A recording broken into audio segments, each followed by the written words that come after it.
Berthaud, bonjour. Bonjour. Merci d'être avec nous ce matin. Je le disais à l'instant, 182 000 personnes ont marché hier contre l'antisémitisme en France. Est-ce que pour vous, c'est un succès ? Un grand succès. Et c'est une manifestation qui fait un bien fou à la France, à laquelle je participais. Et ce qui m'a marqué, c'est la force, le calme, la détermination et la dignité qui s'en dégageaient dans une manifestation profondément marquée en fait par un esprit républicain, sans pancarte quasiment, sans banderole, avec du silence, des applaudissements, des Marseillaises et donc un message extrêmement puissant. Emmanuel Macron n'a pas souhaité participer à cette marche. Est-ce que pour vous, il a fait une erreur politique ? Oui, sa présence s'imposait. C'est une erreur politique, pourquoi ? Parce que lorsque les deux représentants de la souveraineté démocratique, c'est-à-dire le président du Sénat et la présidente de l'Assemblée nationale, appellent à un sursaut contre l'antisémitisme, c'est pas la personne dont il est question, mais la fonction du président de la République, oui, aurait dû être présente. Comment vous expliquez ça ? Lui, enfin en tout cas l'Élysée nous explique qu'il voulait rester le garant de l'Union nationale, être au-dessus de la mêlée, et qu'il avait fait une lettre aux Français dénonçant l'antisémitisme. Justement, si on est le garant de l'unité nationale et des valeurs de liberté, d'égalité, de fraternité et donc de refus de l'antisémitisme, on est présent. On ne manque pas ce rendez-vous pour la défense de la République. Est-ce que vous pensez que c'est peut-être parce qu'il pensait que cette mobilisation ne serait pas assez forte ? À ce moment-là, il y a une dimension de calcul. Vous savez, quand les principes fondamentaux du pays sont en cause, on ne peut pas être dans le calcul. Cette marche, elle a été éclipsée aussi par la polémique concernant la présence du Rassemblement national. Est-ce que le Rassemblement était à sa place ? Le Rassemblement national était à sa place Alors hier. d'abord, l'extrême droite était complètement marginalisée dans cette manifestation en fin de cortège. Moi, je ne les ai même pas vus. Et beaucoup de gens, d'ailleurs, ont fait attention à être devant, à être derrière l'ensemble des institutions qui appelaient à la manifestation sans cortège. Donc ça, c'est la première chose.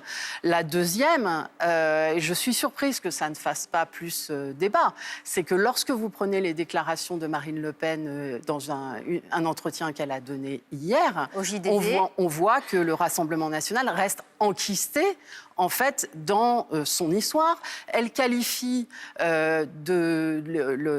l'antisémitisme, le négationnisme de son père de simple ambiguïté.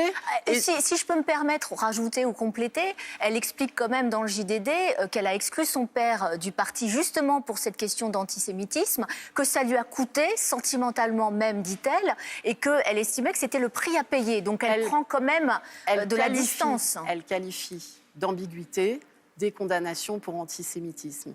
Et elle va plus loin, puisqu'elle qualifie de simple erreur, d'erreur lourde, la collaboration avec le régime de Vichy, et elle s'inscrit dans une logique qui est celle de la réconciliation nationale avec la collaboration, dans le prolongement des propos que Marine Le Pen avait tenus sur la rafle du Veldiv, déniant toute responsabilité de la France dans la rafle du Veldiv, et c'est une contre-vérité historique, parce qu'il faut le dire. Moi, je suis d'un département dans lequel chaque année, on rend hommage aux martyrs résistants déportés. Un département dans lequel il y a eu des justes parmi les nations. Et il faut le dire, 85% des Juifs de France qui ont été déportés et exterminés ont été arrêtés par des policiers et des gendarmes. Et c'est une vérité incontestable que la France a participé à l'époque, sous le régime de Vichy, à l'extermination des Juifs d'Europe. Et cette réalité est encore niée dans l'entretien qu'elle a donné hier. Donc vous nous dites, la normalisation, c'est pas en bonne voie, elle n'en prend pas le chemin. Personne n'est dupe. En revanche, elle vient, c'était pas l'important pour vous qu'elle soit là ou pas là ? Personne n'est dupe de sa présence à la manifestation d'hier. Et qui ne doit pas, à mes yeux, être au centre de la discussion sur ce qui s'est exprimé dans cette manifestation, qui est puissant. Et justement, vraiment, l'état d'esprit, c'était complètement en rupture avec toutes ces polémiques qu'on a entendues sur cette manifestation. C'est pas ça le message des gens qui étaient là. Les Français sont plus sages que la classe politique. Ont une très grande intelligence. En revanche, Jean-Luc Mélenchon, lui, il n'y était pas. C'était pour lui, c'est ce qu'il a dit avant, le rendez-vous des amis du soutien inconditionnel au massacre de Gaza. Est-ce que ces propos vous ont choqué ? Évidemment, il est dans une fuite en avant, dans la compromission avec le totalitarisme, dans un antisémitisme qui est de plus en plus assumé et dans une forme de trumpisme, c'est-à-dire avec des tweets qui sont maintenant des vérités alternatives. Donc, par exemple, hier, il a dit qu'il n'y avait personne à la manifestation. Il a tweeté après que toute la droite et l'extrême droite avaient échoué à mobiliser. C'est quoi? C'est une forme de déni ou c'est une forme de... C'est du trumpisme. C'est une vérité alternative. Ce qu'il faut comprendre, c'est que cette dérive va continuer.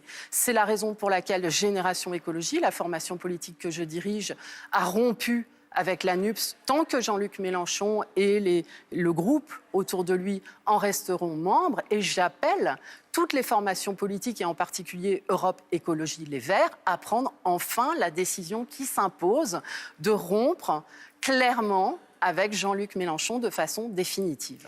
Comment vous expliquez que vos petits camarades aient davantage de frilosité que vous? C'est-à-dire qu'on parle de moratoire, on parle d'une rupture, mais qui ne se concrétise pas. Peut-être qu'il y a une difficulté à comprendre la gravité de ce qui est en jeu, à analyser aussi le fait que c'est pas... Si vous voulez, le refus de qualifier le Hamas de terrorisme, c'est pas juste, je mets des guillemets, hein, une séquence. Ça a un sens profond dans le rapport de Jean-Luc Mélenchon au totalitarisme et à l'islamisme. Et en fait, si on porte les valeurs écologistes, on est ancré dans la République et donc on la défend. Et donc il ne peut pas y avoir ni d'accord politique, ni d'accord électoral avec une personne qui a rompu avec la démocratie, avec la République et avec l'humanisme. Et est-ce que vous pensez qu'il est sincère dans cette pensée ou qu'il est dans une tactique totalement politicienne, clientéliste? Je suis pas sa psychanalyste, donc ça ne m'intéresse pas. En tout cas, il porte une responsabilité très lourde. C'est une responsabilité très lourde de manquer à l'unité nationale face à l'explosion du nombre d'actes d'antisémitisme. C'est une responsabilité très lourde dans un pays qui a subi des attentats. Aujourd'hui, c'est le 8e anniversaire des attentats contre le Bataclan, le Stade de France et les terrasses. Il y a eu des victimes françaises dans les pogroms du 7 octobre en Israël. C'est une responsabilité historique très lourde qu'il prend et avec laquelle il ne faut avoir absolument aucune complaisance. Le Sénat s'apprête à voter le projet de loi immigration. Ce sera fait demain. C'est un texte qui a été considérablement durci par la droite avec la bénédiction de Gérald Darmanin. Il y a notamment la disparition de l'article 3 qui permettait de créer des titre de séjour pour les travailleurs étrangers sur les métiers en tension. Vous pensez que c'est une erreur, ce texte qui sort du Sénat? C'est un texte de posture politicienne dû en même temps. Donc dans le choix en fait, d'aller d'abord au Sénat, il y a une dimension de calcul qui est de vouloir que le Sénat aggrave et durcisse le texte, supprime l'accès à la santé pour les personnes qui n'ont pas de titre de séjour, ce qui est un problème sanitaire grave, remettre en cause le droit du sol pour les enfants d'immigrés nés en France, la suppression de l'article 3 pour qu'ensuite, lorsque le texte reviendra à l'Assemblée nationale, on fasse semblant que finalement, c'est pas si grave et que cette loi est acceptable. C'est une loi qui règle aucun des enjeux sur la politique d'immigration de la France. Et cette absence aujourd'hui de clarté pour permettre à des personnes qui font tourner le pays, qui travaillent dans des métiers essentiels, tout en étant dans une situation de clandestinité, d'être régularisées et, à contrario, d'avoir de la clarté par rapport à des personnes qui n'ont pas vocation à s'installer en France. Vous dites que cette loi, finalement, elle ne résout rien. Est-ce que vous pensez, Emmanuel Macron souhaite ouvrir la voie éventuellement à un référendum sur l'immigration? Vous dites pas, c'est une solution éventuelle? Je dis autre chose. Je dis que la multiplication, le recours plus important en France que je souhaite au référendum sur bon nombre de sujets suppose l'abolition du présidentialisme.